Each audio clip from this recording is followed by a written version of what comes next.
Bienvenue sur La Pépite, le podcast des passionnés de tarot qui veulent entreprendre leur vie et activer leur potentiel.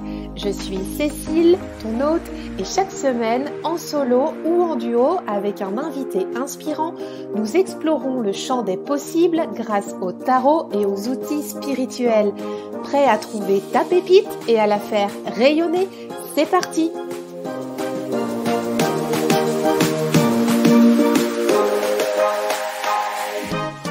Avant de plonger dans cet épisode, je te propose une expérience inédite. Que dirais-tu de bénéficier de 10 jours de challenge avec ton tarot pour aller explorer ta vie professionnelle, faire le bilan, identifier et dépasser tes peurs et créer ton plan d'action professionnel en 3 étapes. C'est ce que je te propose dans le challenge Tarot Vie Pro qui est offert. Tu peux le retrouver sur faltasi.fr/challenge. Je t'y attends, je te mets le lien dans les notes de l'épisode.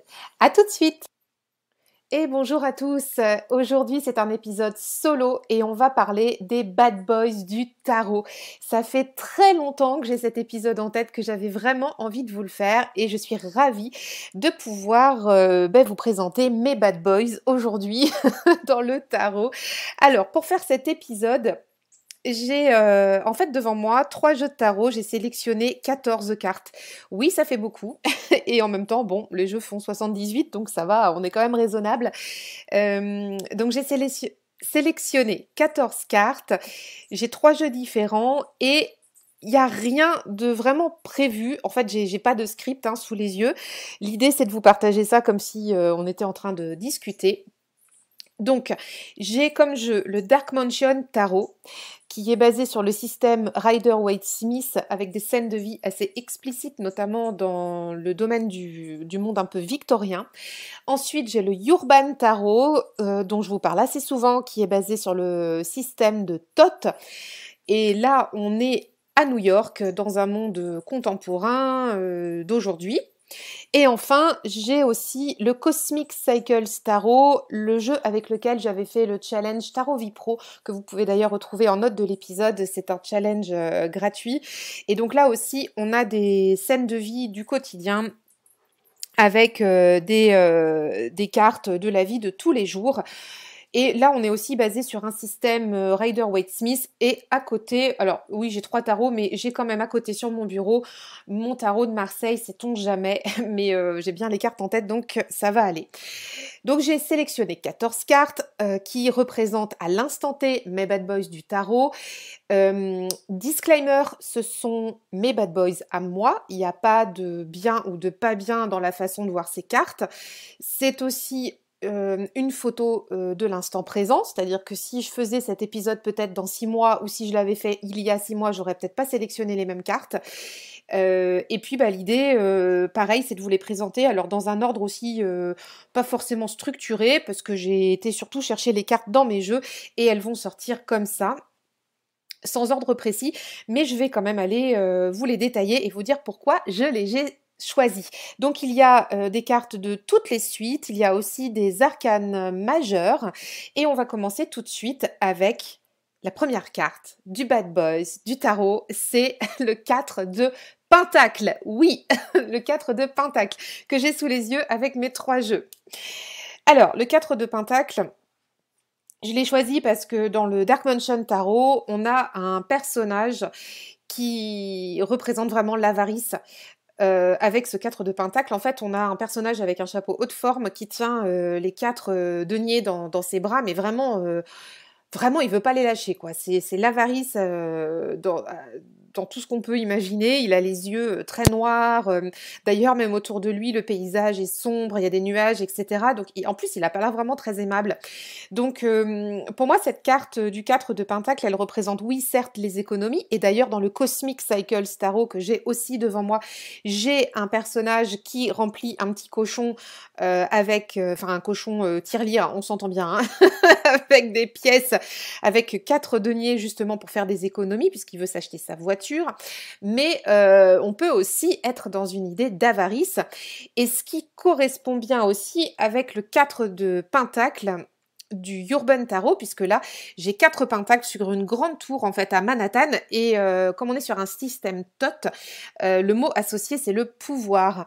Donc, vous voyez, cette idée d'avarice et de pouvoir, on a un petit peu la manipulation par la richesse. C'est pas très bienveillant quand même, hein, quand on y regarde. Donc, c'est un peu bad boy, quoi. C'est un peu, je te manipule avec mon argent, je tire un peu les ficelles parce que j'ai de la thune. Voilà. Donc, c'est une belle carte d'économie, c'est une belle carte de force et de puissance et de stabilité, mais il y a aussi ce côté avarice derrière. Et donc, bah voilà, hein, on a quand même quelqu'un qui est un petit peu mauvais garçon avec l'utilisation de ses richesses. Donc, voilà pour la première carte. Ensuite, on va passer à... Alors là, c'est un bad boy sympathique, parce que c'est une de mes cartes préférées, c'est le chariot. Lui, je le vois vraiment comme le bad boy qui va faire des raves, ok, dans sa voiture. il va en rave party, quoi. C'est un mauvais garçon, mais un mauvais garçon de la nuit, un mauvais garçon fêtard. Ça peut être une mauvaise fille, hein, on s'entend bien. Il n'y a pas du tout de souci avec ça. Je suis pas non plus genrée, mais dans cette idée, c'est vraiment, et d'ailleurs on le retrouve dans les cartes, dans cette idée, c'est vraiment les cavalcades nocturnes. Dans le Urban Tarot, on a un personnage qui est sur le toit d'un taxi à New York, il pleut et tout, mais en fait... en gros, il va s'amuser ou alors il se fait la malle. Enfin, je sais pas. Il y a une idée d'insouciance. Il y a un truc comme ça. Et puis dans le Cosmic Cycle Tarot, bah, c'est pareil. On a notre personnage qui avait économisé ses 4 de denier avec son petit cochon, qui a pu s'acheter sa voiture et qui part à l'aventure dans sa voiture. Et dans le Dark Mansion, on a un cocher qui est à la tête, donc qui drive en fait un chariot avec des chevaux fous. C'est vraiment cette idée-là, c'est lâcher les chevaux, aller s'amuser, partir en rave, la vie nocturne, mais les plaisirs enfin moi je vois vraiment ça dans les bons sens du terme, avec les amis, etc. C'est une carte pour moi qui a une polarité très positive, c'est peut-être pas le cas chez tout le monde, mais je considère quand même que c'est un bad boys du tarot parce que ces virées nocturnes peuvent le desservir et parfois quand on tient pas trop son chariot, eh ben les chevaux s'emballent et on sait pas trop où on va, donc voilà. Voilà pour cette autre carte. On a ensuite comme bad boys, là vous allez tomber de votre chaise parce que c'est peut-être pas pour vous un bad boys, mais j'ai mis la reine de coupe. La reine de coupe que je vois hyper manipulatrice. Je la vois pas si bienveillante que ça, moi, cette reine de coupe. Quand elle sort dans mes tirages, alors oui, il y a cette notion d'amour, de maternité, de maman, tout ça, enfin droit au cœur, etc. Mais quand même, quand même, quand même. C'est une belle manipulatrice, la reine de coupe. On n'est pas trop dans l'énergie de la reine des épées, où elle va manipuler avec le mental, mais elle va manipuler avec le cœur. C'est une séductrice qui sait se servir des émotions des autres pour arriver à ses fins. Et ce qui me plaît beaucoup dans la représentation du Dark Mansion Tarot, c'est qu'on a une reine de coupe qui est très, comment dire, très lumineuse, enfin très belle dans le sens où elle est très maquillée, très apprêtée, avec des strass sur sa robe, etc. Et elle tient un calice. Et en fait, cette reine de coupe, alors si vous connaissez un petit peu l'histoire, moi je l'associe beaucoup à Athénaïs de Montespan, qui était une des grandes favorites de Louis XIV et qui a été aussi mise à partie dans un scandale des poisons. Donc en fait, quand je vois cette carte du Dark Mansion Tarot avec cette reine, avec ce calice, ça me fait penser à Athénaïs de Montespan qui tient le calice avec les poisons qu'il y a dedans et pour aller séduire les personnes avec comment dire, tout sa manipulation des émotions, la flagornerie, et puis un petit peu empoisonneuse. Voilà, pour cette reine de coupe, parce qu'il y a quand même un gros revers à la médaille de la reine de coupe. On la voit souvent très très positive, mais encore une fois, moi quand je tire cette carte-là, j'arrive vraiment beaucoup à voir la polarité de cette carte, et je fais très attention à cette polarité un peu négative. Et on a aussi dans le Urban Tarot une reine de coupe qui est représentée sous les traits d'un psychothérapeute. Donc, on a encore cette idée, si on voit vraiment l'autre côté de la médaille, de la manipulation, des émotions. Un psychothérapeute, malveillant, on pourrait très bien penser qu'il pourrait, faire dire, ou faire croire un petit peu ce qu'il voudrait, à son patient en le manipulant dans ses émotions. Donc c'est pas anodin. Et dans le Cosmic Cycle Tarot, la reine de coupe, c'est une institutrice qui est en train de fabriquer des couronnes pour les enfants. Elle est dans sa classe. Alors là, effectivement, dans cette représentation de la reine de coupe dans le Cosmic Cycles, je vois pas tant cette notion de manipulation. Ou alors peut-être que j'ai pas envie de la voir, ça c'est un autre sujet.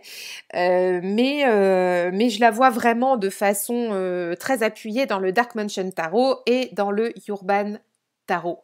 Voilà pour cette reine de coupe Athénaïs de Montespan. Si ça vous parle ou si ça vous parle moins, vous pourrez aller voir qui c'était parce que vraiment, vraiment, je trouve qu'elle représente très bien cette reine de coupe. Alors, ensuite, autre bad boys du tarot. Là aussi, vous allez certainement être déconcerté puisque j'ai choisi le 3 de Pentacle. Alors le 3 de Pentacle, on est sur une polarité quand même très positive, la collaboration, la co-construction, le faire ensemble, on travaille à niveau égal, mais mais le revers de la médaille, encore une fois, dans cette carte, on a 3 personnages qui sont souvent représentés par des hommes. D'ailleurs, dans le Rider-Waite classique, on a des hommes qui sont en train de co-construire les plans d'une cathédrale. Ce travail d'équipe, en fait, peut se retourner contre les personnes si certaines personnes veulent s'approprier le travail en leur propre nom, par exemple. Donc, bon, en fait, la collaboration, elle a quand même ses limites. Oui, c'est bien de collaborer, mais parfois, les bad boys veulent s'attribuer le travail à titre personnel parce qu'il y a beaucoup d'ego. Et ça, c'est un travail de tous les jours quand on travaille en collaboration que de maintenir son ego à l'équilibre pour pouvoir travailler avec les autres. Dans le Urban Tarot, on a une grande tour qui se construit avec une grue assez haute, avec 3 deniers autour. C'est représenté par le mot-clé du travail, enfin des travaux d'ailleurs, c'est works. Là, c'est pareil, en fait, ça me fait penser à l'empire de Donald Trump un peu, même si cette carte-là représente pas ça tout à fait, mais il y a la façon de construire son empire et de s'approprier la réussite, en fait, si vous voulez. C'est un peu cette idée-là que je vois derrière dans le 3 de Pentacle et dans l'idée du bad boy qui va aller s'approprier la réussite du collectif à titre personnel. Et dans le 3 de Pentacle du Cosmic Cycle Tarot, on a 2 musiciens qui sont en train de collaborer pour créer une chanson ou une chanson, un morceau de musique. Et c'est pareil, à qui on pourrait adresser la paternité du morceau de musique Si ça passe, ils vont s'attribuer à eux deux ou à eux trois, mais si ça passe pas, il y en a un qui va vouloir s'attribuer la paternité du morceau. Donc attention, les bad boys peuvent avoir un excès d'ego et patatras, tout peut tomber à l'eau. Alors, autre carte, bad boys du tarot. Bon, peu un incontournable et en même temps, j'étais pas sûre de la mettre, je vais vous expliquer pourquoi. J'ai nommé l'empereur. donc arcane 4 du tarot, qui fait un peu écho en fait finalement aux 4 de denier qu'on a vu tout à l'heure, au tout début. Alors sauf que l'empereur, je l'ai choisi parce qu'il est quand même autocratique. Il est très autoritaire. Dans le Dark Mansion, on a un empereur qui est assez classique dans ta représentation du Rider-Waite Smith. Dans le Urban, on a un empereur qui est vraiment, comment dire, je vais pas dire effrayant, mais très impressionnant. Dans la stature, dans la posture, la carte est très très sombre. Il a même la couronne de laurier de César au-dessus de lui. Il en impose, il a le poing fermé sur son pupitre, c'est vraiment quelqu'un qui est très très très autoritaire. Et l'empereur du Cosmic Cycle Tarot, pour le coup, c'est un papa avec sa petite fille, il vient de lui payer une glace et il a l'air plutôt cool. Ceci dit, il est quand même au téléphone pendant qu'il est avec sa petite fille, donc on peut quand même se demander s'il s'occupe vraiment des autres et s'il n'est pas plutôt tourné vers ses affaires. Donc là, l'idée, c'est de ce bad boy, c'est vraiment le businessman mais autoritaire, pas flambeur mais autoritaire et pareil un peu dans la manipulation avec sa richesse, avec son autorité envers les autres. Cette idée d'être inflexible, bah ça c'est pas cool et c'est un bad boy pour moi parce qu'en fait on peut pas lui parler, il est pas ouvert et la preuve, hein, la petite fille qui est avec sa glace dans le Cosmic Cycles, elle a pas l'attention de son papa parce qu'il est occupé à faire autre chose pour ses affaires. Donc bah garçon, t'es un peu un bad boy avec ta petite fille quoi. Donc ça passe pas trop et le côté autoritaire chez moi c'est vraiment rédhibitoire. Donc bah écoute, cher empereur, tu fais partie de ma liste des bad boys. Voilà. On passe ensuite à un autre personnage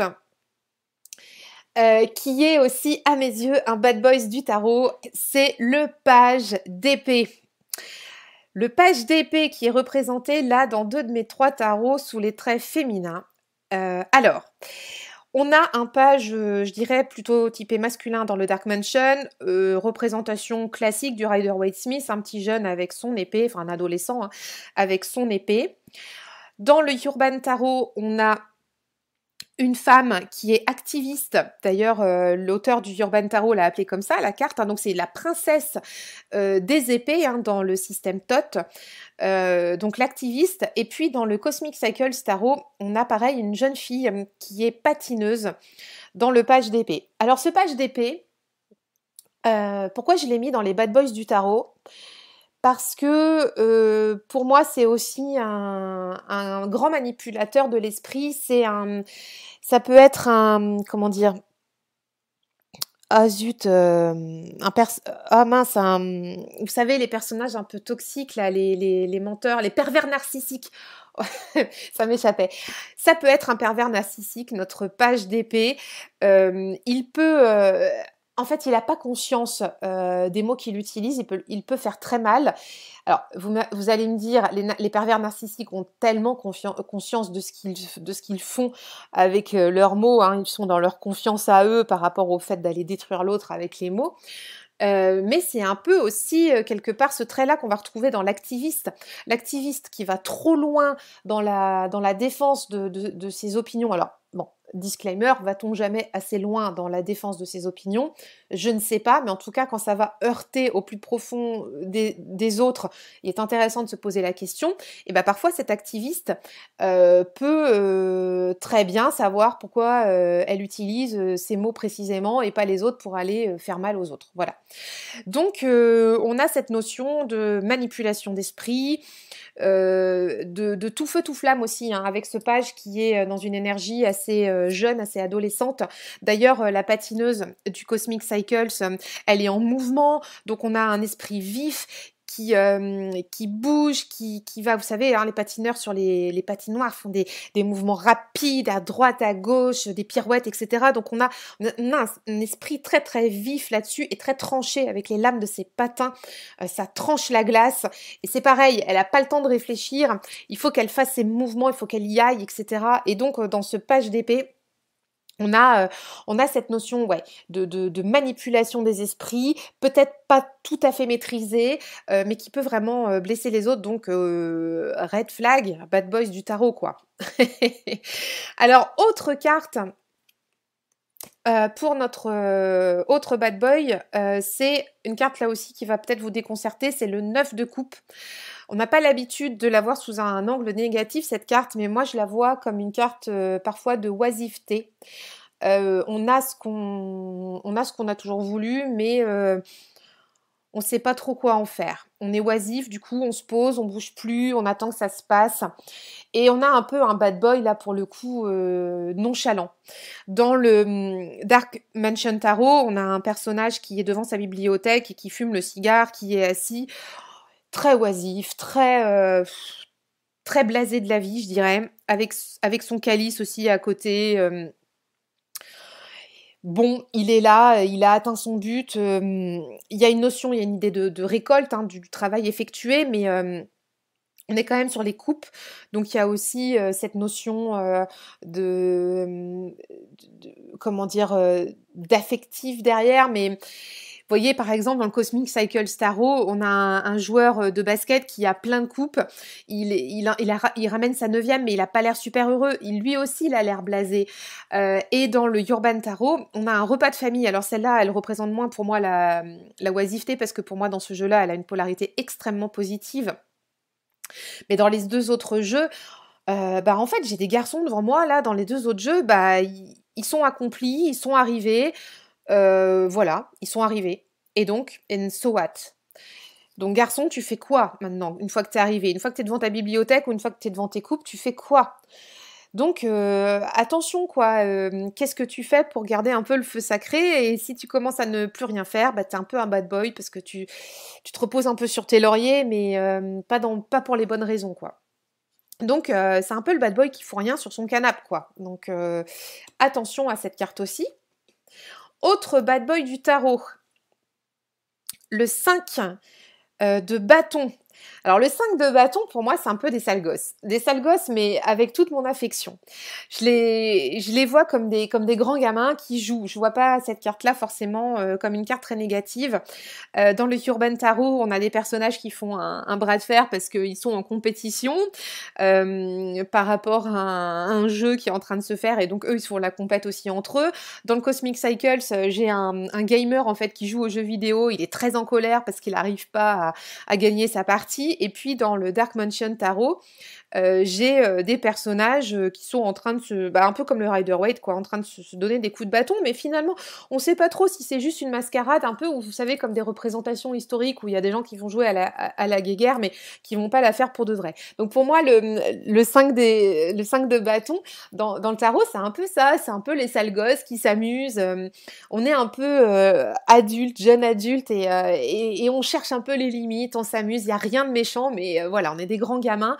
Et ça fait un peu bad boy, quoi. Donc ça aussi, c'est assez rigolo. Autre carte, il y en a pas mal, hein, je vous ai dit, il y en avait 14. C'est le chevalier de bâton. Bon, ça, ouais, le chevalier de bâton, mais il a tellement mon affection, lui aussi. En fait, c'est pas un mauvais garçon, le chevalier de bâton. On en a parlé dans l'épisode avec Loa Strega. C'est le Barney de How I Met Your Mother. Vous savez, c'est le garçon en fait qui va un peu pécho toutes les nanas, mais qu'on aime bien parce qu'en fait il est trop sympa, il a un bon fond, il est gentil, il est toujours là pour aider ses potes. Mais voilà, c'est un fêtard, c'est un coureur de jupons. Il aime se montrer, il a de l'ego. Donc ouais, quoi, c'est un mec qui aime la lumière et qui a besoin d'être vu, mais ça peut être aussi une nana hein, qui peut avoir ces traits-là, hein, ne vous méprenez pas.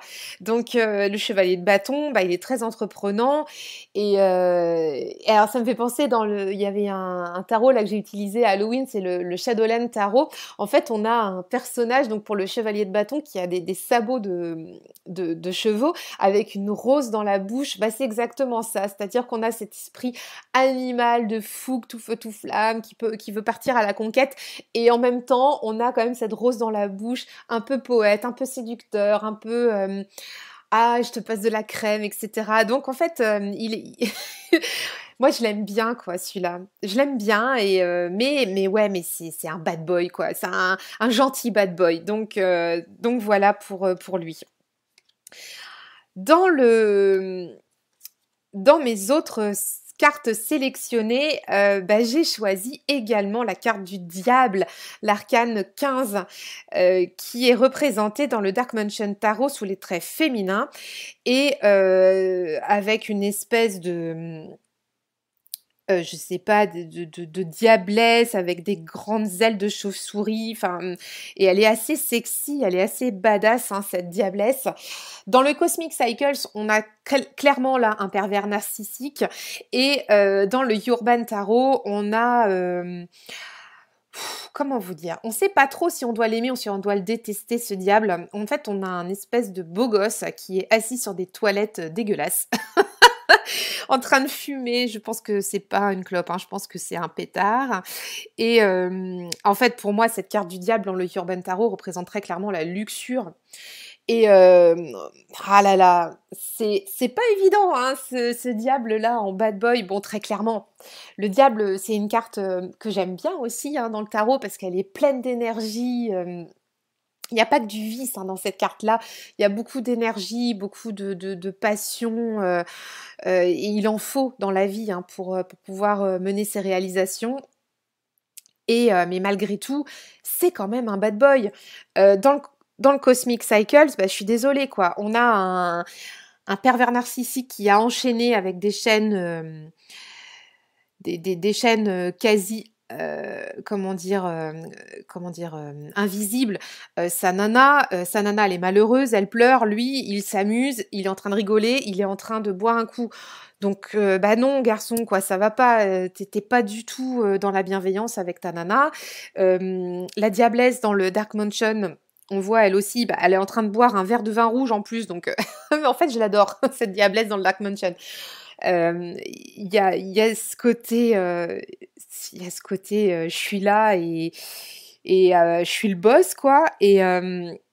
Et dans le Urban, bah, c'est attention à la tentation. Donc ouais, vous voyez qu'on a plusieurs polarités hein, dans les représentations. Déjà sur 3 tarots, ils veulent pas dire la même chose, hein, ces 3 tarots-là, quand on tire les cartes. Donc ce diable fait quand même partie des mauvais garçons du tarot, parce que on peut un peu s'y brûler les ailes quand même. Hein. Attention, attention. Ensuite, ah là là. Alors là, s'il y en a un bad boy du tarot, pour moi, c'est celui-ci, c'est le Hiérophante. Arcane 5, arcane majeur. Lui, je l'aime pas trop. Vraiment, c'est pas une carte avec laquelle je suis très à l'aise.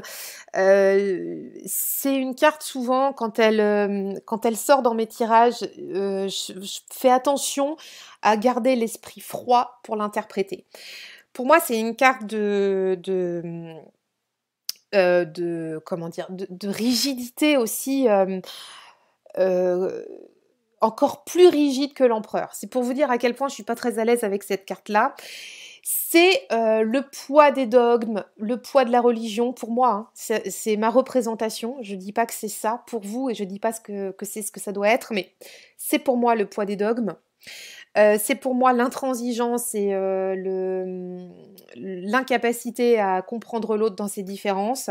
C'est pour moi aussi,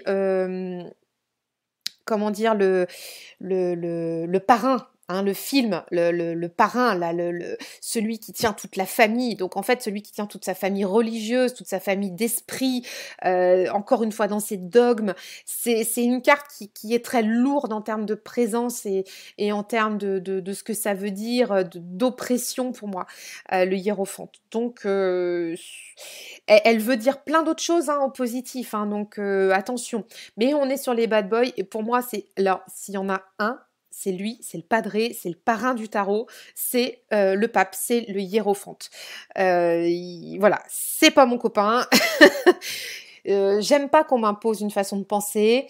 J'aime pas qu'on me dise ce que je dois faire. Donc moi, le hiérophante, il est encore pire que la justice, il est encore pire que l'empereur. C'est aussi se soumettre à des idéaux alors qu'on n'en a pas envie. Donc le poids de la culture, le poids historique, le poids des, comme dans le parrain, le poids des histoires de famille, tout ça, bah ouais, non, s'il y en a un, c'est lui, c'est le plus grand bad boy, c'est le parrain, donc cher hiérophante, attention, attention, toi t'es the bad boy. Il va nous rester 3 cartes. On a ensuite la carte de la mort. Alors je savais pas trop si je la mettais dans une carte bad boy ou pas, mais elle a un côté mauvais garçon parce que des fois quand elle fait table rase, elle prend pas de gants et je me dis que ça manque un peu de bienveillance parfois parce que c'est peut-être un peu trop remuant. Donc c'est pour ça que je l'ai mise là. Dans le Dark Mansion, on a une mort qui est blasée. Limite, elle s'emmerde. Elle a plus rien à faucher. Elle s'ennuie. Elle attend un peu d'action. Dans le Urban, on a un chirurgien qui me fait flipper. Vraiment, là, en fait, il me fait peur. Il tient des organes un peu en lévitation. C'est une carte vraiment pas évidente, je trouve. Donc aussi, il y a une histoire de manipulation, de s'en remettre à l'autre parce qu'on... Quand on regarde la carte, en fait, c'est comme si c'était nous qui étions sur la table d'opération, donc on est obligé de faire confiance. Euh, Bah ouais, si on veut une transformation pour aller mieux, on est obligé de s'en remettre à quelqu'un d'autre quand on va se faire opérer. Donc il y a cette idée-là et parfois c'est un peu douloureux après, hein, post-op. Donc voilà. Et puis dans la carte du Cosmic Cycles, on a une jeune fille qui se coupe les cheveux. Donc là, on est sur une transformation plus intime. Mais voilà, j'avais envie de la mettre parce que parfois, ce bad boy-là du tarot ne prend pas de gants et des fois, ça nous chamboule un peu plus que prévu, quoi, quand on est en phase de reset. Avant-dernière carte. Alors là, c'est une carte que vous connaissez certainement et qui va être un peu plus facile peut-être pour vous. C'est le 7 d'épée. On a quelqu'un en fait qui est en train de... Enfin, moi je la vois comme ça, qui est en train de voler quelque chose. On a un espèce d'Arsène Lupin dans cette carte qui est en train d'embarquer ses épées. Et notamment dans le Dark Mansion, on a un personnage avec un masque, on voit les yeux, hein, mais il est en train de passer sur les toits avec dans sa hotte des épées. Et c'est rigolo parce que le ciel est étoilé, il y a plein d'étoiles, il y a un croissant de lune, donc c'est pas non plus caché, il le fait comme si c'était un jeu, il le fait un peu à la vue de tout le monde, les lumières sont allumées dans les maisons, c'est un Arsène Lupin, c'est un gentil voleur. Est-ce qu'il va redistribuer aux autres après, comme un Robin des Bois? Je ne sais pas. Mais bon, c'est quand même pas un gentil garçon, quoi, parce qu'il est quand même en train de voler. Dans le Urban Tarot, on a 7 épées qui sont présentées et on a le mot-clé qui est la futilité. On est toujours sur un système TOT. Donc ouais, la futilité, voler aux autres, on est un peu dans cette idée de plaisir immédiat, d'aller chercher un, un besoin, un plaisir tout de suite, et est-ce que c'est futile, vous voyez, enfin, c'est pas forcément clair à ce niveau-là, donc c'est peut-être pas forcément pour les bonnes raisons. Et dans le Cosmic Cycles, c'est pareil. On a un personnage qui est en train de regarder à l'intérieur d'une maison. Il y a des barreaux. Est-ce qu'il prépare un coup? Est-ce qu'il va faire un casse? On sait pas trop en fait. Et c'est pas quand même très positif, quoi. Il y a quand même une idée de subtiliser quelque chose, un bien à quelqu'un d'autre. Donc ça, c'est pas cool non plus. Donc ce set d'épée fait partie de l'équipe des bad boys. Dernière carte, la toute dernière pour aujourd'hui, c'est la carte de la Reine d'épée. Alors la Reine d'épée, elle fait partie des bad boys aussi parce que... Alors, elle est pas, je la vois moins comme le page d'épée dont on a parlé tout à l'heure, elle est moins tout feu tout flamme, mais elle est beaucoup plus chirurgicale quand elle doit faire mal à quelqu'un. Elle va peser ses mots, peser ses pensées et elle va vraiment trancher net là où ça fait mal. On a une reine d'épée très très très stoïque dans le Dark Mansion Tarot. Elle est vraiment pas commode cette reine d'épée. Mais elle a un regard franc, un regard droit. Elle sait pourquoi elle le fait. On a dans le Urban Tarot une reine d'épée qui est représentée sous les traits d'une peintre. Et là aussi, c'est intéressant de la voir comme ça, parce que en peinture, on peut arranger la vérité. On peut, alors dans la carte, elle est en train de regarder à l'extérieur, elle est dans son atelier et elle regarde dehors. Donc dehors, a priori, de ce que je vois, c'est qu'il y a un rayon de soleil. Mais si ça se trouve, elle est en train de peindre une toile, peut-être on ne sait pas, où il y a de la pluie. Ou alors elle est en train d'arranger un temps encore plus ensoleillé que ce qu'elle voit, en tout cas si elle peint un paysage qui est dehors. Donc en peinture, on peut tout à fait arranger la vérité. Et cette reine d'épée, c'est un peu ça. Elle sait très très bien comment arranger la vérité pour qu'elle devienne sa vérité. Donc on a aussi ces traits-là dans le Cosmic Cycles où on a une reine d'épée qui est avocate, qui est juge, pardon. Dans le jeu, elle est juge. Donc c'est pareil en fait, elle va trancher net. Elle va pas aller chercher à argumenter en fait. Là, avec la reine d'épée, on n'argumente plus. La reine d'épée, elle tranche, mais pour arranger sa vérité. La reine d'épée dans le Cosmic Cycles, comme elle est juge, elle a compris une vérité et donc elle va poser le jugement. Vous voyez l'idée? Donc pourquoi je l'ai mise là dans les bad boys? C'est un peu pour ça aussi. Parce que quand elle pince à toile ou quand elle rend son jugement, elle fait à sa sauce. Mais par contre, elle n'hésite pas. Elle va droit dans le mille et elle tranche. Donc, parfois, il y a un petit côté mauvais garçon parce que ça fait mal. C'est peut-être pas juste toujours. Et quand on tire cette carte-là, des fois, dans nos tirages, on sait pas trop quoi en faire. Enfin, moi, c'est une carte que j'apprécie énormément, donc j'ai pas de souci du tout avec elle. Au contraire, quand elle sort dans les tirages, elle me rassure. Mais je sais que pour plusieurs d'entre vous, c'est une carte qui peut, oh là là, on peut se dire, oh non, la reine d'épée, mince, qu'est-ce que je vais me prendre sur le coin du nez encore? C'est un peu ça.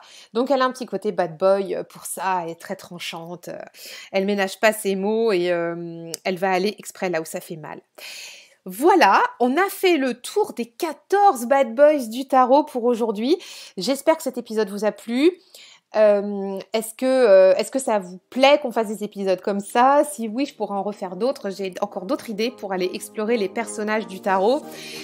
Je vous souhaite une très belle semaine et vous dis à bientôt. Salut! Merci d'avoir écouté cet épisode. Si tu l'as aimé, je t'invite à suivre La Pépite et à mettre 5 étoiles sur Apple Podcast ou sur ton application habituelle. Tu peux aussi laisser ton témoignage, ça fait toujours plaisir. C'est grâce à toi que le podcast existe. Un grand merci et à la semaine prochaine.